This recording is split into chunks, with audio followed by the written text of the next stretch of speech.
Hi there everyone, thank you for joining me today for today's craft session. Today's craft tutorial is going to be this gorgeous little Tic Tac box, which is embossed with silver, and it's absolutely stunning to look at on white. This is the Tic Tac box. You don't have to use this as a Tic Tac holder. You can use this little box to put chocolates in as wedding favours as well. It's a lovely size, easy to do, quick to run up, but the embossing just makes it look beautiful. It's absolutely stunning in real life. So, but it does take a Tic Tac box if you wish, or chocolates, whatever you prefer. But that's the box, and I'm going to show you how to create that today. Isn't it lovely? It's so beautiful to look at. Really loving it. Okay, I have used, and the reason I really love this stamp set that we've got going in at the moment, this is the Wood Words, and I've used this stamp set here, this one, with all the flowers on it, which is going to be on your block. So pop that onto a block. I've also used the Eastern Beauty Thank You, which is at, I'll just see if I can bring it in. You know me, I can never get things into an angle. There we go. I've used that Thank You as a stamp for our thank you on top of it, and a few embellishments and bits and pieces, but we'll go through that as I go. You will need a piece of Whisper White cardstock. I would use the firm, extra thick cardstock for this project. If you haven't done embossing before, just use the other version of our Whisper White cardstock, but when it comes to putting them together, I would use the thicker because it's just better to have it more stable. The cardstock size that you're going to need is going to be 5 9/16 in length and 4 3/4 in width. And we're going to need a piece of, just a piece of scrap paper, just to catch all our bits and pieces, because we're going to just be doing a little bit of new embossing and a little bit of stamping. And we're going to be stamping around and on the actual cardstock. So we need something to mess up other than our workspace. And if you're anything like me, I don't like messing up my workspace. And I don't like getting, and I always seem to, embossing powder everywhere. so pop your stamp onto a block. This is the Stampin' Up block, and this is size the E block. Make sure you've got a good amount of Versamark ink, and just tap. Now it's going to be very difficult to see on white, and of course, you know, with all the filming you're not going to be able to see it very clearly here, but when you're doing it, all you're going to be doing is going over your cut out piece of cardstock, and you're going to be stamping this. Now, because you can't see it, it's going to be pretty hard to pick up on camera, let alone when you're actually doing it, but you will see it in the right angle. So just go slowly and carefully and make sure that you've got plenty of ink on your on your stamp. It's nice and inked up, and just basically you're going to go around and placing those images randomly wherever, because once you emboss them, you'll see what I mean. Once you start embossing, it'll become quite pretty. So just start wherever you want. So if you watch what I'm doing, I'm just stamping down, and you hear that tacky sound that you lift up. And just put some more on. Watch the edges of around your stamp, just in case, just along the edges here, in case you get something like you get some ink there. You don't want that showing up when you go to emboss, so just make sure the edges are all clear. And just having a look at your image that you've just placed down, you do need to pick it up and kind of wave it around a bit. It's pretty, you're not going to be able to see it here, I doubt it, but just be mindful about the fact that you've just placed it down somewhere. And of course, you know, we're going to be cutting a bit of it away as well when we cut the box out. So, and once you put your embossing powder over it though, it will look beautiful. It's pretty hard white on white. Sorry, it's pretty hard to see when you're doing embossing, Versamark on white paper. It's hard to see in real life, let alone on a camera. But I can see it, so you'll be able to see it. So just be mindful about where you're popping it, and the fact that you want the flowers to show up. barely able to see. I've just got a little bit of room down the bottom here. It's such a gorgeous stamp set. Love that one. Beautiful flowers. Beautiful little flowers. Okay, so I have stamped my embossing, my Versamark down. Now I'm going to pop some silver. What have I done with my silver?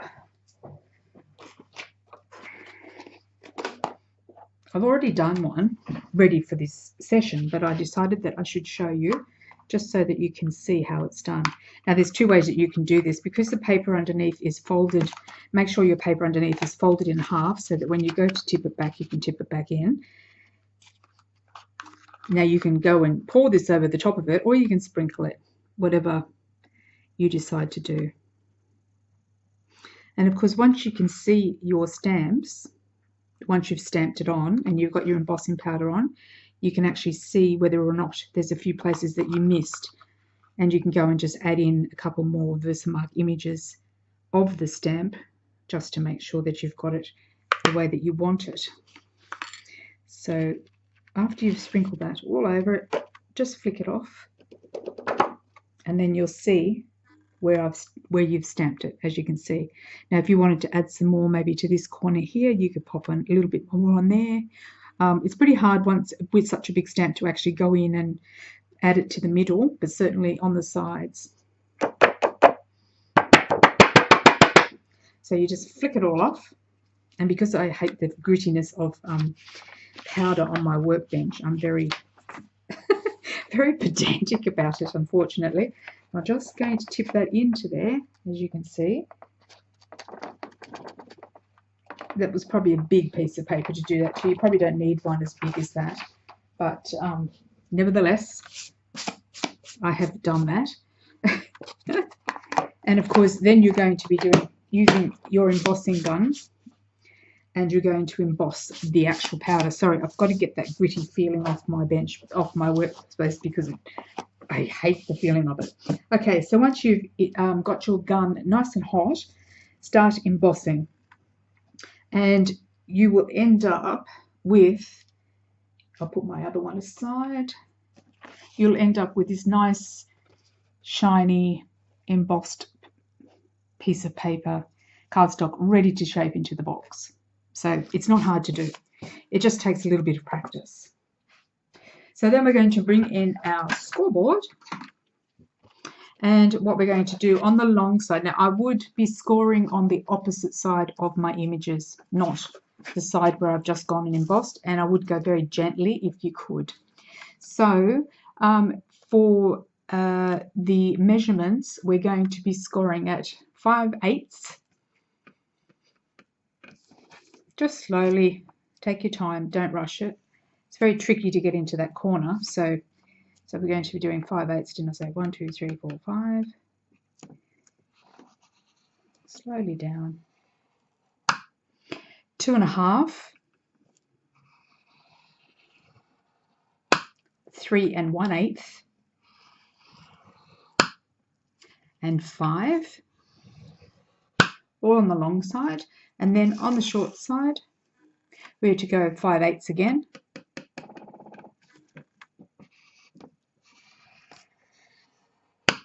And 1 1/4.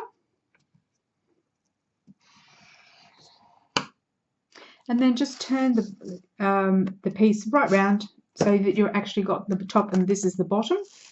And on the bottom, just score 1/2.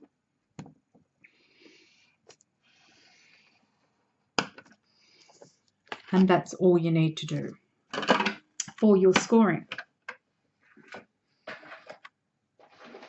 And I'll bring you in my template that I've done.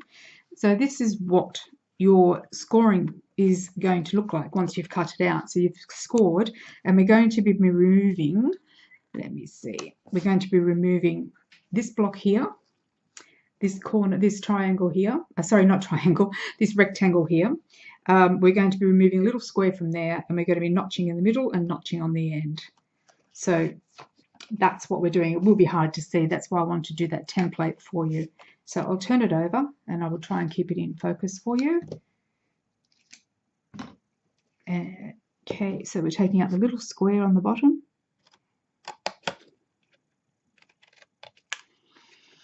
Then we're taking out the big notched piece here. So it's going to go right up to the lid, and we're taking it right out. Seems like such a shame to cut away all this gorgeous work, but that's how it goes. Taking out that one, and then we're taking out the rectangle next to it. That wasn't too straight. Just straighten that up. And then we're going to be on this side, cutting and notching into the little box on the corner.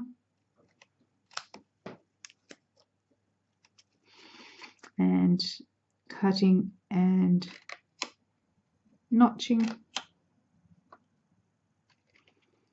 into the little centerpiece so that we have something to glue our box up with. Some corners to glue our box with, I should say. So your piece should look basically like the template. And see, look, I had to cut bits of it away. It's so sad. I loved it. I'm wasting it like that. It looks so pretty. Okay, so your box should really look like this. So now we're just going to score it quite gently. You can use the scoring tool, but I've found that I've just used my fingers to do mine, and it works really well. Just doing that, because you don't want to be too heavy-handed with you once you've done your embossing.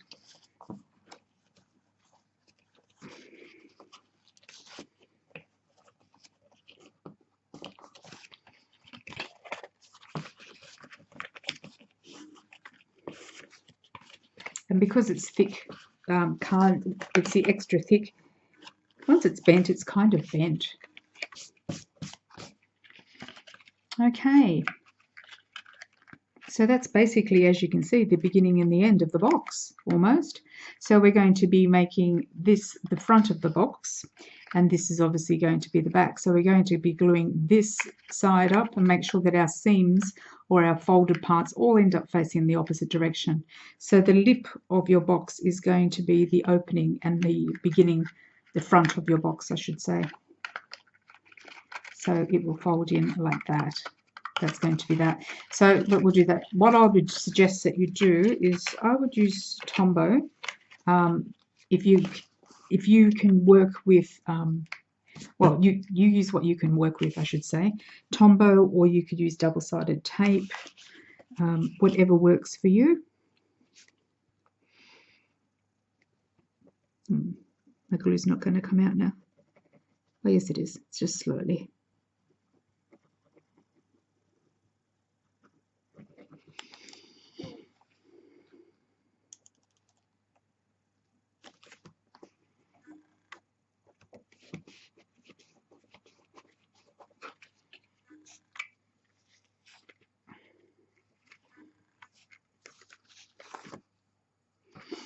And then these little corners just come down, and I've actually done it backwards, but that's okay. The front is now changed to the back. So pop that one down, and then we're just going to glue this one. So we're just going to pop some glue on this tab here. It is a bit hard to see. Let me just see if I can zoom in a bit so you can see what I'm doing. There we go. So just on the bottom tab, the one that's coming up to here, we're just going to fold those over, pop that one down, and then we're just going to glue this one into position nice and straight. And you can use whatever you like to as a glue, as an adhesive. It is tiny, so you're better off using something that you find works with you as opposed to working against you. Okay, and there you go. There is the little box. Isn't that gorgeous? Very easy to do. Okay, so we have now got that. Let's pop some pretend Tic Tacs. Well, they're not really pretend Tic Tacs, they are Tic Tacs. So you will be able to see that. I'm just making sure it's all stuck down. And that's all stuck down. And you can just pop your Tic Tacs in, or your chocolates. I think if you're going to be doing wedding favours, you could, it's entirely optional, isn't it? And doesn't want to go in. One of those moments where nothing is going to work, I suppose. But nope, good. It's gone in. Excellent. So there we go. All right. So I made the embellishment and the sentiment quite simple. I didn't really want to take anything away from the image because it's so pretty. So I have used the, as I said, out of, where's my, that stamp and some memento, my thank you. As I said, that's out of the Eastern Beauty stamp set. Yep. Let me just back out a bit so you can see what I'm doing. And we are going to be stamping just a little thank you. And we're going to be punching out a circle. There we go. And the circle size that I've used is 1 1/4 inch. Actually, no, I think it might have been a bit smaller. Looks a bit smaller. But anyway, initially I think I've used a different one. But that's okay. You can use a smaller one or a bigger one. Yes, I think I did. But that's okay. I used a smaller one. And now, did I punch a hole in? Yes, I did. I punched a hole.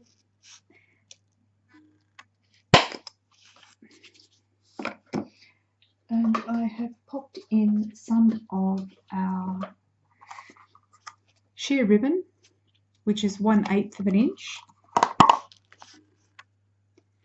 And just tied a little bow through the actual, oops, sorry, I kept going out of camera there. My bad. There we go.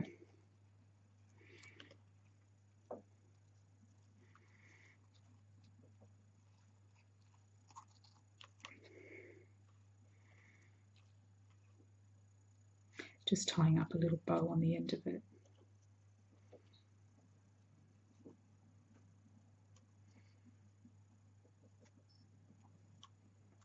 Oh, there we go. Oh. I was going to say it's not going to work for me because you know that they never work for me. But it did. Very exciting. Okay, so we're just going to trim that off, tidy it up a bit. Get my scissors out of the way. It's so hard to work when things are tiny. There we go, that one and that one. Yep.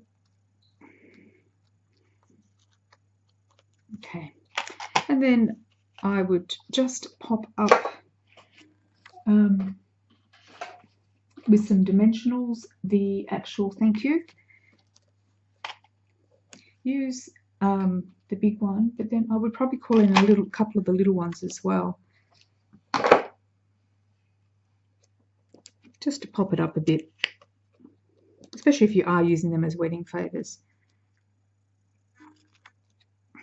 My bow doesn't want to sit straight.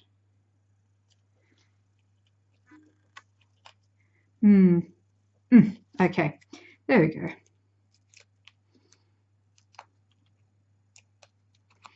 And then just in any blank spot that you can find on the side that you've chosen to be your front, you can just pop your little thank you sentiment down like so. And last but not least, I would definitely pop on a little diamante of some kind, or something blingy, especially if they are going to be wedding favours, because they're just going to look lovely on the table, or christening, or you can use them for whatever, really, at the end of the day. So I would just grab one of our little faceted gems, and I would put silver, and I think I might just pop it on there. There you go. Just popped it on. That looks a bit high up, doesn't it? Let me just move that down a bit. Or should I pop it there? Decisions. Not really sure. There we go. I think that, there we go. Looks lovely, doesn't it? Absolutely adorable. I love it. Absolutely. I just can't get over how pretty it is. It's so beautiful. So, yep, there you go. All done. Woo. One wedding favour. And if you've got a lot of guests, you better get started. So thank you very much for joining me today for this gorgeous little tutorial. I do hope you enjoyed it. It is one that's so easy to do and looks beautiful, and it's going to be great for little favours for your table or as a gift or whatever. So yes, I will conclude all of the items that I have used in the description link down below on YouTube. So please do like, share, subscribe and buy, or in no particular order. And I'm glad that you have stopped by, and thank you very much for joining me, and I will see you soon with a new tutorial. Bye for now.